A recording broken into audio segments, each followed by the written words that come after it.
History, geography, SA. അതേ മക്കളെ, welcome to MS solutions. ഇനി എന്തിനു വേറെ സൊല്യൂഷൻസ്. എന്റെ പ്രിയപ്പെട്ട മക്കളെ, നമ്മൾ ഈ വീഡിയോയിലൂടെ പരിശോധിക്കാൻ വേണ്ടി പോകുന്നത് സോഷ്യൽ സയൻസിൽ നിന്ന് നിങ്ങളോട് ചോദിക്കാൻ വേണ്ടി പോകുന്ന ഹിസ്റ്ററിയിലെയും ജോഗ്രഫിയുടെയും എസ്എ ക്വസ്റ്റ്യൻസ് ആണ്. അതിന്റെ ആൻസേഴ്സുമാണ് നമ്മൾ ഡിസ്കസ് ചെയ്യാൻ വേണ്ടി പോകുന്നത്. ഈ വീഡിയോ നിങ്ങൾ കാണുന്നതിന് മുൻപ് തന്നെ നിങ്ങളുടെ ഫ്രണ്ട്സിന് ഷെയർ ചെയ്തുകൊണ്ട് കാണാൻ വേണ്ടി നിങ്ങൾ ശ്രദ്ധിക്കുക. സോ നമുക്ക് ആദ്യം നോക്കാം, ഹിസ്റ്ററിയിൽ നിന്ന് നമ്മുടെ പരീക്ഷയ്ക്ക് ചോദിക്കാൻ ചാൻസ് ഉള്ള എസ്എ ക്വസ്റ്റ്യൻസ് ഏതെല്ലാമാണ്. അപ്പൊ നമ്മൾ ഏറ്റവും പ്രധാനമായിട്ട് അവിടെ കാണുന്നത് രണ്ടാമത്തെ ചാപ്റ്ററിൽ നിന്ന്, അതായത് നമ്മുടെ ലിബർട്ടി, ഇക്വാലിറ്റി, ഫ്രെറ്റർണിറ്റി എന്ന് പറയുന്നത് നമ്മുടെ രണ്ടാമത്തെ ചാപ്റ്ററിൽ നിന്ന് സമത്വം, സ്വാതന്ത്ര്യം, സാഹോദര്യം അഥവാ സാക്യൂബ്, സമത്വം, സ്വാതന്ത്ര്യം, സാഹോദര്യം എന്ന് പറയുന്ന നമ്മുടെ രണ്ടാമത്തെ ചാപ്റ്ററിൽ നിന്ന് നാളത്തെ പരീക്ഷാ പേപ്പറിൽ നമ്മൾ ഏറ്റവും കൂടുതൽ കാണാൻ ചാൻസ് ഉള്ള ചോദ്യം എന്ന് പറഞ്ഞെങ്കിൽ അത് ഫ്രഞ്ച് റവല്യൂഷൻസിന്റെ, അതായത് ഫ്രഞ്ച് വിപ്ലവത്തിന്റെ കാരണങ്ങൾ ചോദിച്ചുകൊണ്ട് നിങ്ങളോട് ഒരു ചോദ്യം ചോദിക്കാനുള്ള ചാൻസ് വളരെ കൂടുതലാണ്. അതുകൊണ്ട് തന്നെ ഫ്രഞ്ച് വിപ്ലവത്തിന്റെ കാരണങ്ങൾ, the causes of the French revolutions, French വിപ്ലവത്തിന്റെ കാരണങ്ങൾ നമ്മൾ നിർബന്ധമായിട്ട് എന്ത് ചെയ്യണം, പഠിച്ചിട്ട് പോകണം. അപ്പൊ അവിടെ വളരെ ഇമ്പോർട്ടന്റ് ആയിട്ടുള്ള കാര്യം എന്ന് വെച്ചിട്ടുണ്ടെങ്കിൽ despotic rule of the France, ഫ്രാൻസിലെ സ്വേച്ഛാധിപത്യ ഭരണമാണ് അല്ലെ. ഫ്രാൻസ് ഭരിച്ചിരുന്നത് ആരൊക്കെയായിരുന്നു? ബൂർബൺ ഡൈനാസ്റ്റി ആയിരുന്നു. അപ്പൊ എന്താണ്, ലൂയി 14 ലൂയി 15 കുറിച്ച് നമ്മൾ മറന്നു പോകരുത്. ഈ നമ്മൾ ഡീറ്റെയിൽ ആയിട്ട് എന്ത് ചെയ്യുന്നില്ല, നമ്മൾ ഡീറ്റെയിലിംഗ് എന്ത് തരുന്നില്ല. അപ്പൊ ലൂയി 14 ലൂയി 15 അല്ലേ, I am the state after me the deluge, ഞാനാകുന്നു രാജ്യം എനിക്ക് ശേഷം പ്രളയം എന്ന് പറഞ്ഞതായിരുന്നു അല്ലെ. ലൂയി 15 ലൂയി 15 14 അല്ലെ കോട്ടിംഗ് ആയിരുന്നു സാർ ഉദ്ധരിച്ചിട്ടുള്ളത്. അപ്പൊ അവിടെ നിന്നാണ് ലൂയി 14 കുറിച്ച് പഠിക്കണം, ലൂയി 15 കുറിച്ച് പഠിക്കണം, ലൂയി 16 കുറിച്ചൊക്കെ നമ്മൾ ഡിസ്കസ് ചെയ്യുന്നുണ്ട് അല്ലെ. അപ്പൊ അതോടൊപ്പം തന്നെ ദൈവദത്ത സിദ്ധാന്തം അഥവാ ഡിവൈൻ തിയറി പറയുന്നുണ്ട്. അതുപോലെ തന്നെ അവിടെ നമുക്ക് ഫ്രഞ്ച് സൊസൈറ്റിയെ നമുക്ക് അല്ലെ, French society we are classified into 3 clergy, nobility and commons, പുരോഹിതന്മാർ, പ്രഭുക്കന്മാർ, സാധാരണക്കാർ. അപ്പൊ ഫ്രഞ്ച് വിപ്ലവത്തിന്റെ പ്രധാനപ്പെട്ട കാരണങ്ങൾ നമ്മൾ ചോദിക്കുകയാണെന്നുണ്ടെങ്കിൽ അവിടെ ഏറ്റവും പ്രധാനമായിട്ട് നമ്മൾ എഴുതണം. അവിടെ എന്താണ് ഒന്നാമത്, അതായത് അവിടുത്തെ രാജാക്കന്മാർ, ഫ്രാൻസ് എന്താണ് the despotic rule in the France, ഫ്രാൻസിലെ സ്വേച്ഛാധിപത്യ ഭരണമാണ് അല്ലെ. അപ്പൊ അവിടെ എന്താണ്, അവിടുത്തെ എന്താണ് പൊളിറ്റിക്കൽ, എന്താണ് അവിടുത്തെ പൊളിറ്റിക്കൽ റീസൺസ് അഥവാ എന്താണ് അവിടുത്തെ രാഷ്ട്രീയ കാരണങ്ങൾ നമ്മൾ പഠിക്കണം അല്ലെ. അതോടൊപ്പം തന്നെ ഫ്രഞ്ചിലെ സമൂഹം, സോഷ്യൽ, അവിടുത്തെ സാമൂഹികപരമായിട്ടുള്ള കാരണങ്ങളെ കുറിച്ച് നമ്മൾ എന്ത് ചെയ്യുന്നു, രണ്ടാമത് നമ്മൾ പഠിച്ചിട്ടുണ്ട്. ഫ്രഞ്ച് സൊസൈറ്റിയെ നമ്മൾ 3 തരം തിരിച്ചു എന്ന് നമ്മൾ പഠിച്ചിട്ടുണ്ട്. അപ്പൊ എന്താണ് ഈ ചോദ്യത്തിന് ഉത്തരങ്ങൾ പുരോഹിതന്മാരെയും പ്രഭുക്കന്മാരെയും സാധാരണക്കാരെയും കുറിച്ചൊക്കെ ഡീറ്റെയിൽ ആയിട്ട് സാർ ഇവിടെ കൊടുത്തിട്ടുണ്ട്. സ്ക്രീൻഷോട്ട് എടുത്ത് വെക്കുക. ആ നോട്ട്സിൽ നിങ്ങൾ എന്ത് ചെയ്യുക, ഉൾക്കൊള്ളിച്ചുകൊണ്ട് വേണം നിങ്ങൾ അങ്ങനെ ഒരു ചോദ്യം ചോദിച്ചാൽ നിങ്ങൾ എന്ത് ചെയ്യുക, അതിന് ഉത്തരം എഴുതാൻ.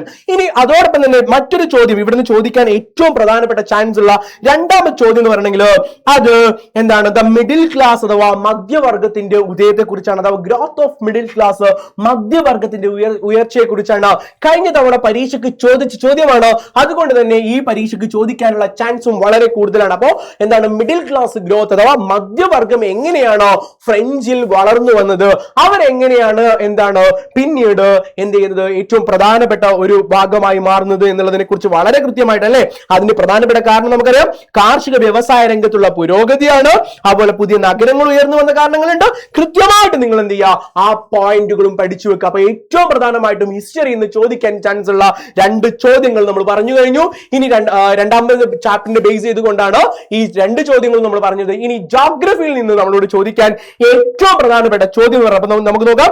ജോഗ്രഫിയിൽ നിന്നും നാളത്തെ സോഷ്യൽ സയൻസിന്റെ ചോദ്യ പേപ്പറിൽ നിങ്ങൾ കാണാൻ വേണ്ടി പോകുന്ന ചോദ്യം എന്ന് പറഞ്ഞാൽ ഒന്നതാ temperature, the influence in the distribution of temperature, അഥവാ എന്താണ് ടെമ്പറേച്ചറിന്റെ ഡിസ്ട്രിബ്യൂഷനുമായി ബന്ധപ്പെട്ടുകൊണ്ടുള്ള ഒരു ചോദ്യമായിരിക്കും ഒന്നെങ്കിൽ. അല്ലെങ്കിൽ നമ്മളോട് ചോദിക്കാൻ വളരെ ചാൻസ് ഉള്ളതാണ് ഗ്ലോബൽ പ്രഷർ ബെൽറ്റ്. നാളത്തെ സോഷ്യൽ സയൻസിന്റെ ചോദ്യ പേപ്പറിൽ നിങ്ങൾ കാണാൻ വേണ്ടി പോകുന്ന SA questions global pressure belt ആയിരിക്കാനുള്ള സാധ്യത വളരെ കൂടുതലാണെന്നുള്ളതാണ്. അപ്പൊ നമുക്ക് നോക്കാം അല്ലെ. അപ്പൊ വളരെ വൃത്തിയിൽ നമുക്ക് എന്ത് ചെയ്യേണ്ടതുണ്ട്, നമുക്ക് ആദ്യത്തെ ക്വസ്റ്റ്യൻസ് നോക്കാം. അവിടെ എന്ത് ചെയ്യണം, നമുക്ക് 6 കാരണങ്ങൾ വളരെ കൃത്യമായിട്ട് അല്ലെ, അഥവാ താപവികിരണത്തെ സ്വാധീനിക്കുന്ന ഘടകങ്ങൾ നമ്മൾ 6 കാരണങ്ങൾ പറയുന്നുണ്ട്. 1, 2, 3, 4, 5, 6. ഈ 6 കാരണങ്ങൾ, ഈ ചോദ്യം വന്നാലോ ഈ 6 കാരണങ്ങളും കൃത്യമായി ഡീറ്റെയിലിംഗ് കൊടുത്തുകൊണ്ട് വേണം നിങ്ങൾ ഇതിന്റെ ഉത്തരം എഴുതാൻ വേണ്ടിയിട്ട് അല്ലെ. അപ്പൊ എന്താണ്, നമുക്ക് ലാറ്റിറ്റ്യൂഡ് അഥവാ അക്ഷാംശീയ സ്ഥാനത്തെ കുറിച്ച് നമ്മൾ എഴുതണം അല്ലെ. അതോടൊപ്പം സമുദ്രനിരപ്പിൽ നിന്നുള്ള ഉയരം നമ്മൾ എന്ത് ചെയ്യുന്നുണ്ട്, രണ്ടാമത് നമ്മൾ പഠിക്കുന്നുണ്ട്. അതോടൊപ്പം തന്നെ കരയും കടലും തമ്മിൽ എന്ത് ചെയ്യണം, വ്യത്യസ്തമായിട്ടാണ് ചൂട് പിടിക്കുന്നത് അല്ലെ. യെസ്. അപ്പൊ അങ്ങനെ 6 പോയിന്റുകളും നിങ്ങൾ നിർബന്ധമായിട്ട് എന്ത് ചെയ്യുക, നിങ്ങൾ ഈ ഉത്തരത്തിൽ എന്ത് ചെയ്യുക, ഉൾപ്പെടുത്തുക. ഇനി മറ്റൊരു ചോദ്യം നമുക്ക് നോക്കാം. ഏതാണ്, രണ്ടാമത്തെ ചോദ്യം അഥവാ ഗ്ലോബൽ പ്രഷർ ബെൽറ്റ് ആണ് അഥവാ ആഗോള മർദ്ദമേഖലയാണ്. 2026 ഓണം എക്സാമിൽ നമ്മളോട് ചോദിക്കാൻ ചാൻസ് ഉള്ള ഹിസ് ജോഗ്രഫിയിലെ എസ്എ ക്വസ്റ്റ്യൻസ് ഏതാണ്? ഗ്ലോബൽ പ്രഷർ ബെൽറ്റ് ആയിരിക്കാം. അങ്ങനെ ഗ്ലോബൽ പ്രഷർ ബെൽറ്റിനെ കുറിച്ച് നമ്മളോട് ചോദിച്ചിട്ടുണ്ടെങ്കിൽ നിങ്ങൾ കൃത്യമായിട്ട് ചിത്രം വരച്ചുകൊണ്ട് നിങ്ങൾ എന്ത് ചെയ്യണം? ഉത്തരം എഴുതാൻ വേണ്ടി നിങ്ങൾ ശ്രദ്ധിക്കുക. അപ്പൊ അവിടെ നിന്നാണ് അതോടൊപ്പം തന്നെ ഓരോന്നും എന്ത് ചെയ്യുക? ഡീറ്റെയിൽ ആയിട്ട് നിങ്ങൾ എന്ത് ചെയ്യുക? എക്സ്പ്ലെയിൻ ചെയ്യാൻ വേണ്ടിയിട്ട് നോക്കുക. ഓക്കെ, നിങ്ങൾ ഓരോ ഭാഗങ്ങളും കൃത്യമായിട്ട് വളരെ കൃത്യമായിട്ട് എക്സ്പ്ലെയിൻ ചെയ്യാൻ വേണ്ടി നോക്കുക. അപ്പൊ നിങ്ങൾ ഈ പോയിന്റുകളെല്ലാം ഉൾക്കൊള്ളിച്ചു വേണം നിങ്ങളുടെ ഉത്തരം എഴുതാൻ വേണ്ടിയിട്ട്. എല്ലാ കുട്ടികളും ഒരു പ്രാവശ്യം പ്രാക്ടീസ് ചെയ്തുകൊണ്ട് നിങ്ങൾ പോവുക. സോ നാളത്തെ പരീക്ഷ നിങ്ങൾക്ക് എല്ലാവർക്കും എളുപ്പമാവട്ടെ എന്ന് പ്രാർത്ഥിക്കുന്നു.